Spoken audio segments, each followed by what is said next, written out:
Welcome to Too Fond of Books. My name is Janelle, and this is my Week 3 Jane Austen July video, and also the video where I draw the winner for my giveaway of this beautiful copy of Jane Austen's Pride and Prejudice. So stay tuned to the end of the video. I will be drawing the name of the winner at the end, so stay tuned for that. It is in the middle of July and it is hot here today. I live in Saskatchewan and it is currently 28 degrees Celsius. For my American friends, that is 84 degrees. And it's going to get up to 34 today, which is 92 Fahrenheit. So that's hot. For us anyway, that is hot. I fully acknowledge that that's probably not super hot if you live elsewhere in the world. But anyway, it is a hot one today, and so I fully plan to stay inside with the air conditioning on and you know, just read and stuff. So let's get into some of the Jane Austen reading that I have been doing this past week.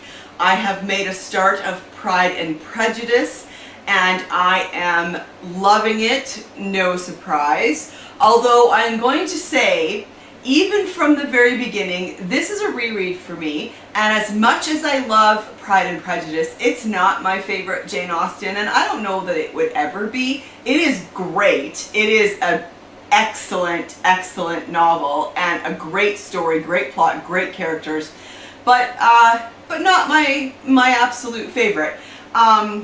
That I think that'll always be Persuasion. So let's get into a few things that I thought right from the beginning. Chapter 1 is brilliant. I mean, you just need to read the first chapter of this book to realize that Jane Austen is an amazing writer. The dialogue between Mr. and Mrs. Bennet in chapter 1 is outstanding. I love it. It introduces characters. That first chapter introduces characters and place and time and plot, and it's just so good. But really what I love is this dialogue between Mr. and Mrs. Bennet. It is just outstanding. So I am really enjoying my read again of Pride and Prejudice. I also started Pride and Prescience by Carrie Bebris, which is a Mr. and Mrs. Darcy mystery, and this is so fun. I totally love this book so far. Granted, I'm only just beginning it, but talk about fun. You can tell that the author loves Jane Austen and wants to write a mystery while still respecting Jane Austen and her characters and the time period. I'm going to read you the first paragraph of the first chapter because I want you to get a sense of the writing, and I want to know from you in the comments down below what you think of that first paragraph. Does it feel like you're in a Jane Austen world?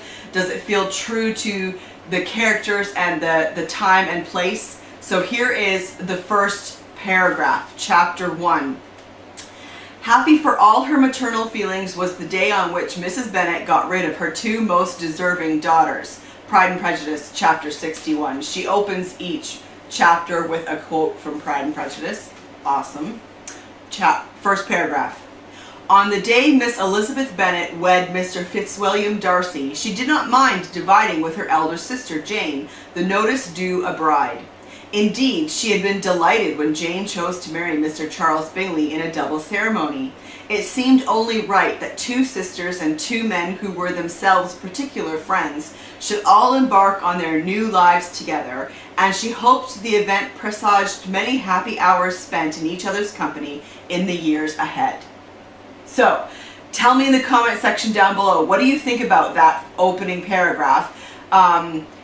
Does it sound like the book ahead will be kind of true to the world of Jane Austen? I'd love to hear about your comments, and yeah, I am really excited to finish up this book.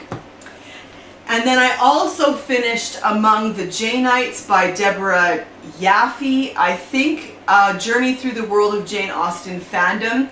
I gave this one 3 stars. It was fine, but I don't know, like there was just something, it wasn't quite what I was expecting or hoping for. And I'm not entirely sure why, because she does talk a lot about Jane Austen fans, people who would call themselves Janeites, but there was just something, it was well written, there's no question that the author is a good writer, but there was just something, I don't know, partly it was that there was too much personal stuff about the author. Partly it was, I think maybe the tone. There was some language in there, bad language that I just, you know, I can't be bothered with that. And I mean, maybe that's accurate to how these Janeites spoke. I don't know. There was just something, and so it was good. It was interesting. There were certainly parts that I was more interested in than other parts. So in the end, I gave it 3 stars. Has anybody else read this book? I would love to hear your thoughts about Among the Janeites. All right, and that is it. So we are at the exciting point in the video where I will draw a name for the giveaway for this beautiful copy of Pride and Prejudice.